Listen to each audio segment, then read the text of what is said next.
In the summer of 2017, I was attending a Center for Spiritual Living up in Aurora, Colorado. And one Sunday I was particularly distraught, struggling with mood swings and anxiety disorder. And so I had become a good friend, Mary McDonald. She was a practitioner, we call them prayer partner practitioner in religious science. And she prayed with me every Sunday after the service. And but this one morning I was particularly distraught. And I caught her in the back of the church as I was going out, and she saw that I was tearing up and just kind of miserable. And so she prayed with me, hugged me, and prayed with me back there. And she left me with some words that I thought were very powerful. And that was, she said to me, Thomas, just be. And well, I appreciate everyone that's here this morning. Great turnout. And I'm honored, really, to share my story of mental illness and metaphysical, spiritual recovery. And I want to begin with, I'll be reading some passages in this book. This book is called The Call of Truth, Thomas Himes. And I wrote this when I really kind of started on my spiritual journey in 2017 as I don't know, as a narrative, I suppose, of my life. And it's written in somewhat of a metaphysical style, which you'll see. And there's a dialogue between me and my higher truth. So I'll begin with a short passage that I wrote as an introduction to the book. You will know the truth, and the truth will set you free. I am my essential self, a complete being, perfect, whole, one with the source of all creation. I am that which gives birth to my human identity. I am that which molded me from the womb of life through the pain of human conditioning. I am called to truth. I am the light of truth. I am. And so this first chapter begins where I did at birth, actually before birth, in the previous life. And so here we go.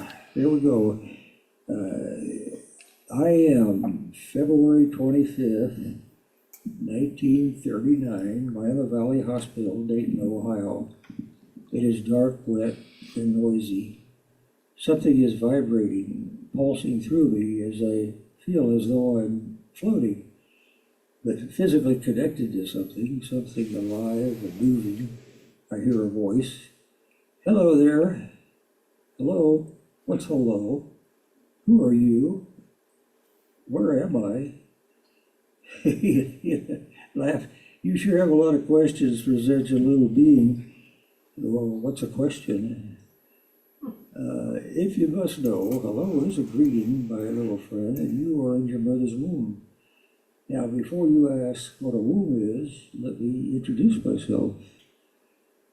Fire away, whoever you are. What did I say? Something about fire?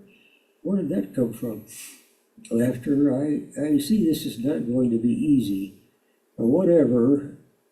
Who are you? I'm the voice of truth. What's truth? It's a long story, friend. You'll see. Well, maybe truth can get me out of here. I feel like I'm swimming. You are sort of. You're in something called the amniotic fluid. It's protecting you. Okay, so how long have I been in here? You've been growing in there for 9 months. Is that a long time? Not really. it all started after your mom and dad did their thing. Their thing, mom and dad, that's enough about that for now. Now, here, life, beginning, the present. So I'm about to begin. Yep, it's called birth. So when does it happen? Well, that's up to you. Me, I have to decide. You do. You might say it's the first of many decisions you'll make. Some good, some bad, some indifferent. But for now, it's the most important one. Well, I'd like to get out of this swimming pool. Is this going to hurt? It'll hurt Mom more than you. Poor Mom. It's a good hurt. Like my mom? Of course, all babies like their moms and dads. I have a dad too. Yeah, of course you do. He's in the other room outside the door waiting. The big guy with wavy black hair pacing around out there has a bunch of cigars in his shirt pocket. Some human tradition. So that's it? The mom and the dad? Oh no, there's more. An aunt, uncle, grandpa, grandma. Well, I like that. Well, that's just for starters. A lot of others are waiting for you in the future. In the future? Your life. How come you know so much? I just do, trust me. Do you know everything? I like to think so. What do you think? How come you answer a question with a question? Laughter. Everything will be known in time. If you don't stop asking questions, this is going to take forever. Are you being bored too? In some ways, but not exactly. It's complicated. Okay.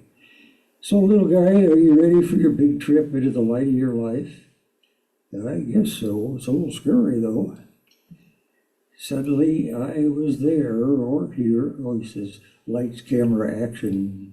And here we go. Okay, here we go. Lights, camera, action. Suddenly, I was I was there or here or somewhere, naked, wet, and hungry.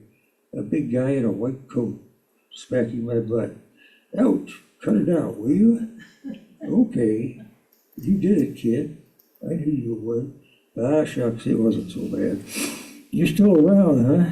Well, in a manner of speaking. What are all these blobs around me? Making funny noises, and smiling, and wanting to get their hands on me. That's your welcoming committee. Your mom, dad, grandma, grandpa, Aunt Grace, Uncle Donald. They've been anxiously waiting for hours for you to arrive. So now what? What do you mean? Oh, you know this thing you call life. What is it all about? Will it be good? What kind of life did you plan? It's up to you, you know. But I have to let you know there are some bumps in the road. Some of them big bumps of loss, disappointments, failures, regrets.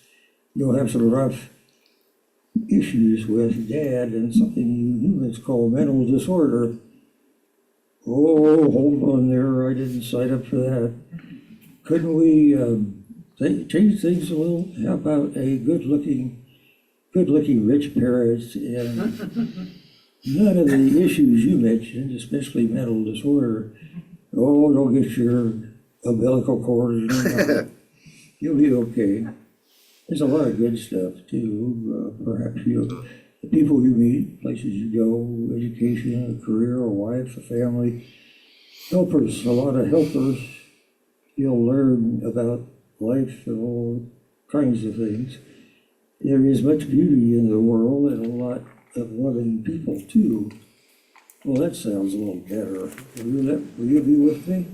Of course, I've been assigned in a manner of speaking, and there will be others. Others? Sure. There will be angels and spirit guides to help you. When you stumble, and some will teach, and others will protect you. You just have to. How will I know you're there? Well, you'll have to trust. I'll be the voice of your hunches, reactions, judgments, and feelings, sometimes in a whisper and sometimes in a shout to get your attention. You'll hear me in your dreams, desires, decisions, choices, as well as in your doubts, fears, and confusion. You have much to learn, kid, and have been given gifts to help you. Gifts, you mean, like presents? They're really qualities of who you are: imagination, curiosity, sensitivity, empathy. You'll discover that them as part of your life plan. I just got here and I'm already confused. Couldn't we just skip the bad stuff you mentioned? Get on with the big plan? you crack me up, kid. I forgot you have a great sense of humor, which will serve you when you get into the rough stuff. So this is it then? This is my life? This is it? Okay, it's great with all this fun stuff around me. Sunlight coming through the window above my crib. I hear Mom and Dad in the other room. There's Mom coming to pick me up and hold me. My crib is white, and there's a thing attached to the ceiling going round and round. And I am so excited. I'm smiling. Uh-oh, what is this? I'm wetting and messing myself in whatever this thing is I've got on. It's a diaper, but don't worry. All babies wear them. Mom will change it.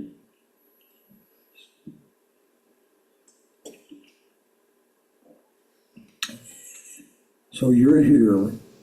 I'm glad. I need to tell you more about your source and the divine plan for you, the truth of who you are, the seeds planted long ago to bloom and fulfill your purpose in life. I have a purpose. I'm just a baby, you know. I know. You'll learn all about it as we go along. For now, though, let's get on with your story. I am curious. I know. All will be known in time. Could you give me a little more light up here, somebody? Okay, James. You want the spots, or do you want? I don't know, For just us. whatever lights up my book a little. That's the Okay. one. Yeah. That last one. It hangs in there. Yeah, it's got a short, So those bumps in the road. There you There go. it goes. but he's Yeah. happy Oh, to that's jiggle the perfect. face. Perfect. That's perfect. So those bumps in the road, the truth was telling me about, didn't take long to start happening. There was family dysfunction right away when I was about 6. My parents were divorced. Yeah, here, I'm gonna, let me just, Microphone is too big. Oh, thanks. Thanks, Jim. You should be able to talk right there. Okay, how's that? No, closer to it. Put Check, your check, mouth check. right up to I don't want to swallow it. it. Yes, you do. I'm only a few inches from it. Might turn up your hearing aid. Well, anyhow, I feel like this thing is gonna possess me. Anyhow, the bumps began and with divorce and disruption of family life and through childhood, alcoholic father with manic depression himself, and he liked to move us around a lot, and there was a lot of loss and stuff going on. But anyway, I got through 2 years of high school and decided to quit. I felt like I'd had enough of this nomadic way of life, and so I convinced my dad to sign for me to go in the Navy. I was just barely 17. I just looked like a little kid there in boot camp, you know, going through the paces. But anyway, I had a good 4-year career in the Navy, and it added a lot of stability to my life, and I'd kept pretty much out of trouble, with the exception of kind of a group fighting situation I got into in boot camp, and would spend 4 days in a Marine Corps brig, which was no fun at all, I'll tell you. But anyway, that kind of takes us up to some of the bigger bumps that occurred as I neared being separated from the Navy. Then 4 years later, in 1960, January 28th, 1960, and I was separated, I say, because I still had 3 years of Naval Reserve duty to do, and that was during the Cuban Missile Crisis, so there was a possibility of getting called back up. But anyway, about a month, I think it was, before January, November, I started having these manic depressive episodes, and they were fairly mild at first, and the depression was no more than feeling lethargic and wanting to sleep as much as I could, and but the mania was far worse, and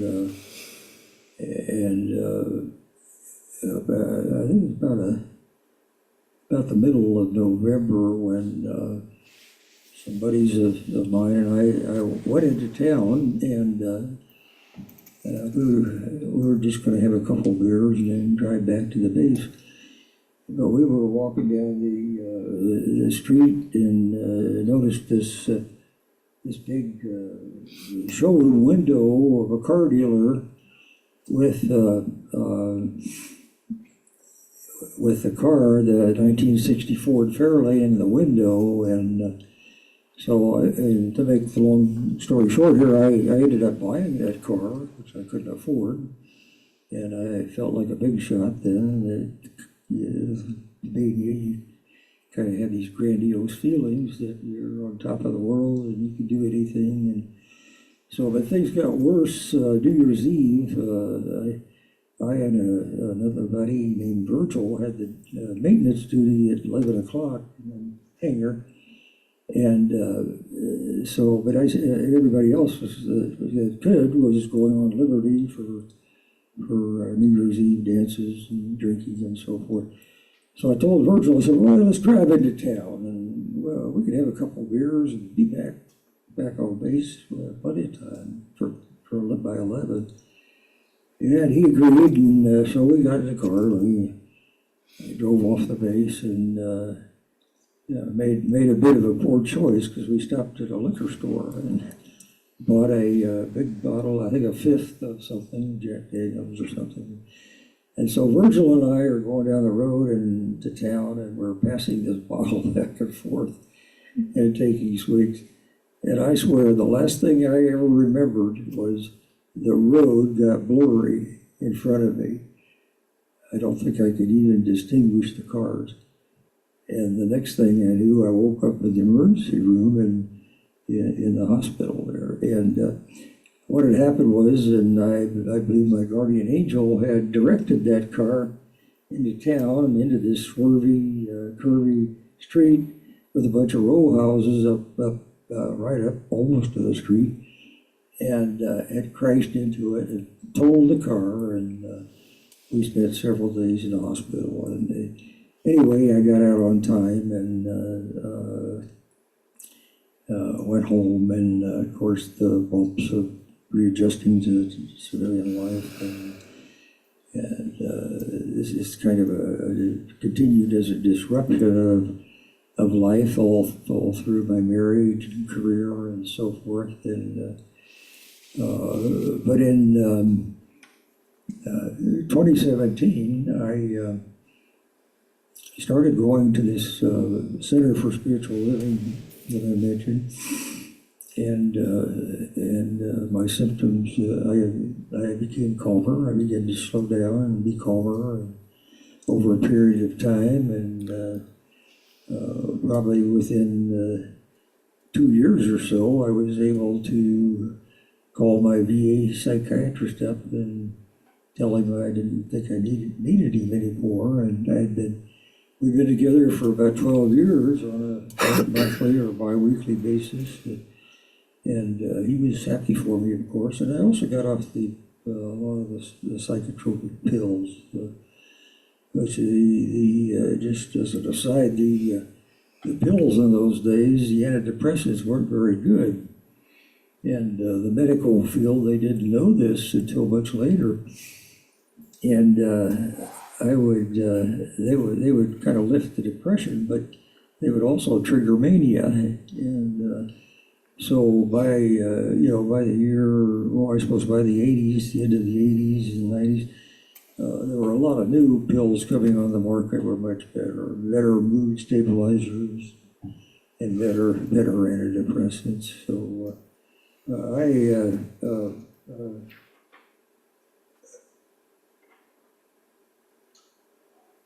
when I kind of skip ahead here a little bit to the chapter I wrote in the book called A Metaphysical Review. And I really got it as I continued and got better and so forth and took the courses, and I really got intrigued with the metaphysical aspect of spirituality. That being our connection with the ultimate reality of life.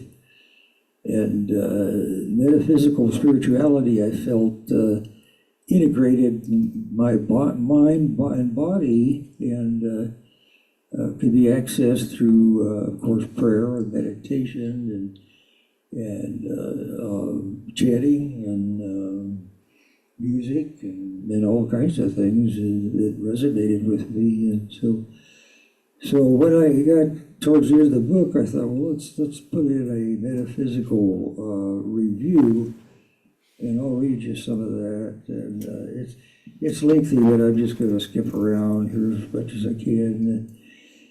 So I meet up with my truth again, this time on a mountain, and he says, "Welcome back." The voice laughed, more of a chuckle, I suppose. And I knew it to be the same voice who had been talking to me from the beginning of my life. "You're here," I managed to my surprise.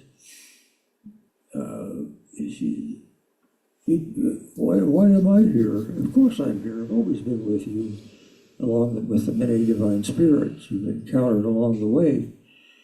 Oh, why am I here now? Be patient, my friend. You'll know soon enough. Enjoy the scenery. Is this a test? No, the big guy doesn't do tests, not his style. Well then, what's it all about? Well, if you must know, just call it a review before other teachers take over. Well, you've helped me a lot, kept me out of trouble when I listened to you. I know many times I didn't, but you never abandoned me when I made their own choices. You saved my butt a few times, the car accident, flying, drinking, fighting. Well, I wasn't the only one. We've been together a long time, you know. Of course, longer than you can imagine. Even before you were born, I was there. So what's this review about? Well, just about everything. Okay, let's start with Dad. With Dad, I've got a question. Well, with Dad, I'm okay. I'm good with Dad. I forgive him, you know. Yeah, I'm proud of you. You made peace with him. Forgiveness is a lifelong thing, though. You'll learn more about that. Dad certainly was a dominant figure in my life, the source of much of my programming. I wanted to be just like him, but I wasn't, and it created a lot of conflict. What about Mom? Where is she? I forgave and made peace with her, too. I wish she'd been around a little longer. I'll check on her. And how about all those other people that I met? My teachers, coaches, ministers, friends, girlfriends, Mary Ann, my wife. Well, they all knew you were coming. It's a matter of remembering. So much was at an invisible level.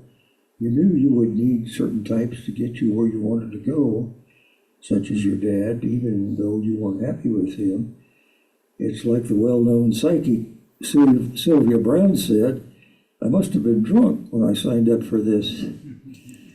So, well, I must have been drunk when I signed up for all the drama and trauma of childhood and adolescence. Sure caused a lot of mental and physical pain. Yeah, they're right. There was a little consideration for your feelings. You learned to go with the flow, and like it or not, the repressed emotions you adopted as a defense caught up with you. I finally broke free of him and joined the Navy. And then when I experienced my first manic episode with the new car that I wrecked, your identity was different in the highs and lows, but who you were in between, your behavior could have been looking for outside approval, playing the authority role, but afraid of yourself. Your conditioned self was in the roles you played, the highs, egocentrics, the lows and unworthiness of your belief system. Okay, let's see, kind of wrap this up here.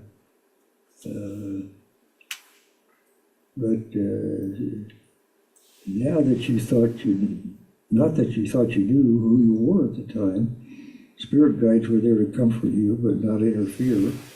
This and all the stuff to come was necessary to get you moving into the spiritual realm. I see. It was all necessary then. Part of the plan, the purpose for the accident. Yeah, I didn't die. Of course you didn't die. You had a life purpose to fulfill. The fact you didn't die, there are big things ahead for you. You're fighting your own consciousness, though, the conditioned response. I don't want to, but have to. Do you recognize that scenario? Wow, I was dealing with all of that. Afraid so. I had to go through a lot of anguish, I guess, before I could make the break that from some of the jobs I had and so forth, for sure. Let's see, let's get, so that was the kind of the gist or the core of the metaphysical review. And then I included an afterword here that it's nearly 2021, and as I complete the call of truth, excuse me,